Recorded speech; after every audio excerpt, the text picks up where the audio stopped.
Breaking news! There's been a lot of buzz lately about the leadership of the team, but there are also some tough questions surrounding the players themselves. So, let's dive straight into it. Don't forget to hit the like button and subscribe so you never miss any of the latest updates on the Atlanta Falcons. Now, let's get to the big news.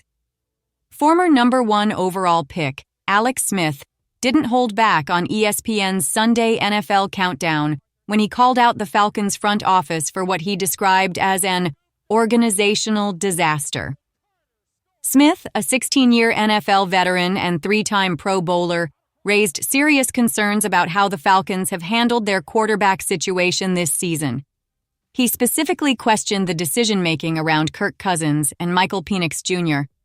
Smith was particularly critical of the Falcons handing out a massive $180 million contract to Cousins in the offseason, only to later use a top 10 draft pick on a quarterback just a few months later. According to Smith, these moves have left the team stuck between 2 quarterbacks without a clear direction. His comments were tough. You paid Kirk Cousins $90 million guaranteed, then drafted his replacement, and after just 14 games, you changed your mind. But Smith didn't stop there. He also pointed out that while Penix has plenty of talent, he was put into a difficult situation without the proper development. The rookie was thrown into a division race late in the season with no real preparation. Alex Smith also pointed out how much pressure was put on Michael Penix Jr. during his short time on the field. Penix dropped 10 to 12 passes against Washington, and Smith made it clear that the lack of preparation was a major problem. He said it was unfair to throw such heavy expectations on a young player in the middle of a playoff race. But let's dive deeper into Smith's criticism. It's not just about the money. The Falcons paid Kirk Cousins $90 million guaranteed for just 14 games.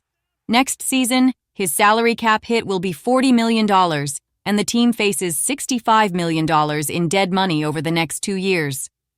That's a huge financial burden, and it limits how much Atlanta can spend on improving its defense, an area that, let's face it, hasn't been good enough to get the team a win.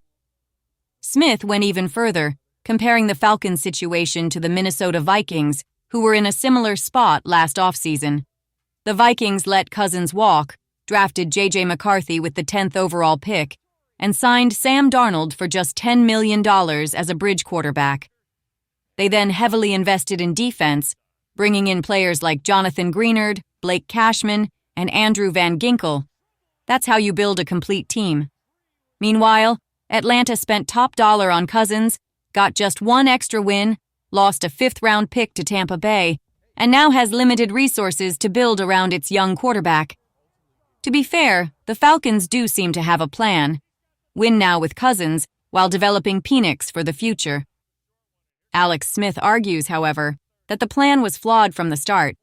If you're going to draft a top 10 quarterback, you have to be fully committed to developing him.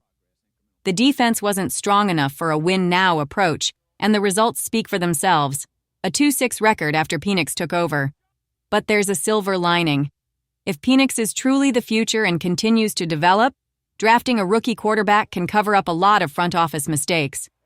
Sure, that $65 million in dead money still hurts, but having a young quarterback on a rookie deal gives the team more financial flexibility if they make the right moves moving forward.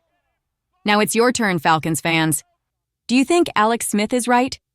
Did the Falcons mishandle the quarterback situation? Or do you believe they had a plan that just didn't work out this year?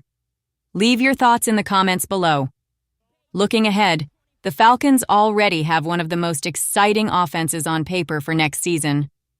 With Darnell Mooney's contract making him one of the highest-paid receivers in the league, and weapons like Kyle Pitts, Drake London, Tyler Allgeier, and Bijan Robinson locked in, the offense looks promising. Michael Penix Jr. is full of potential, but the question remains, can the Falcons add even more firepower? The team could look to boost their speed and depth at wide receiver, but many believe the top priority should be clearing cap space to improve the defense. Now, let's talk about dream scenarios. Imagine if Atlanta took a bold all-star approach and went after some of the biggest names on the market. Let's explore 3 crazy possibilities and how they could take this already electric offense to the next level. First up, Tyreek Hill. The speedy receiver is reportedly unhappy in Miami. Despite landing a big contract, he hasn't seen consistent playoff success and has expressed frustration with the Dolphins. Could Atlanta be his next destination? Realistically, with Kirk Cousins' large contract, making such a move would be nearly impossible. But just imagine Hill lining up alongside Darnell Mooney, Drake London, Bijan Robinson, and Kyle Pitts. Their combined speed and playmaking ability would make this offense nearly unstoppable. Hill still has that game-changing speed that made him a star with the Chiefs, and combining that with Penix's deep ball accuracy could create magic. Sure, signing Hill would mean making sacrifices elsewhere, likely forcing the team to rely on bargain signings and draft picks to improve the defense. But hey, it's fun to dream, right? Next, let's talk about Stefon Diggs. His future with Buffalo seems uncertain, and he's been a polarizing figure, first with the Vikings and now with the Bills. His recent injury might lower his market value, which could open the door for a creative move by the Falcons. Could Atlanta convince Diggs to join the team? Let's say Stefon Diggs is available on a one-year incentive-laden deal to prove his worth and set himself up for a bigger payday next offseason. If healthy, Diggs could still be a deadly route runner and a huge red zone threat. Adding him would give Penix another reliable target, turning this offense from dangerous to downright unstoppable. But of course, the financial realities might force Atlanta to pass on this opportunity, especially with more pressing needs on defense. Now let's talk about Deebo Samuel. While the 49ers haven't officially said it, all signs point to a potential rebuild, and Samuel could be on the move. With just 1 year left on his contract, he could be available. But the real question is, could Atlanta afford him long-term, especially with players like Drake London, Bijan Robinson, and Michael Penix Jr. all needing contract extensions soon? As a one-season rental, though, Deebo is intriguing. His unique blend of physicality and versatility could take some pressure off Penix, while perfectly complementing the existing weapons on offense. However, with his injury history and the cost, this feels more like a fantasy move than something the Falcons' front office could realistically pull off. So, where does that leave the Falcons? They already have an impressive offensive core, but adding any of these big-name stars would instantly make them a Super Bowl contender, if they can find a way to manage the cap. But let's not forget about the defense. The truth is, a strong defense is just as crucial for a playoff run.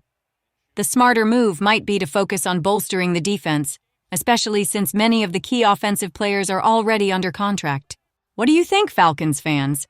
Should the team go all in and pursue a superstar wide receiver, or stay focused on fixing the defense? Let's take a look at Atlanta's offensive stability heading into 2025. Right now, the Falcons find themselves in a rare position where nearly their entire starting offensive line is under contract for next season. The only exception is veteran center Drew Dalman. His contract is up, and re-signing him would allow the Falcons to bring back their full 2024 offensive line. But here's the big question. Will they? The main obstacle here is the money already tied up in the offensive line. Caleb McGarry, Chris Lindstrom, and Jake Matthews are all locked into big, player-friendly deals. And don't forget about left guard Matthew Bergeron, who will soon be up for a contract extension as well. So could the Falcons decide to move on from Dalman? It all depends on how the front office balances continuity with salary cap flexibility. If Dalman's market price rises too high, the team might have no choice but to explore other options. Another factor to consider is how the team managed to get by without Dalman for a significant part of the season due to injury. His replacement stepped in and kept the offense stable, raising the question, do the Falcons really need to spend big on a center? Could they find a cheaper veteran or even draft a young talent? No matter which direction they go, there's a lot to be excited about in Atlanta. Michael Penix Jr. has shown flashes of being the future franchise quarterback, and the offense is stacked with talent.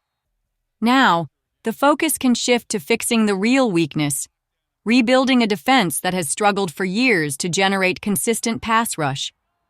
Just imagine how dangerous this team could be if they paired a capable defense with the offensive firepower they already have. So, Falcons fans, what do you think? Should the team prioritize bringing back Dalman for offensive consistency, Or would it be smarter to save cap space for the defense? Leave your thoughts in the comments. I'm curious to hear where you stand. And hey, before you go, don't forget to like this video and subscribe for more exclusive Falcons updates throughout the offseason. Let's rise together. Go Falcons!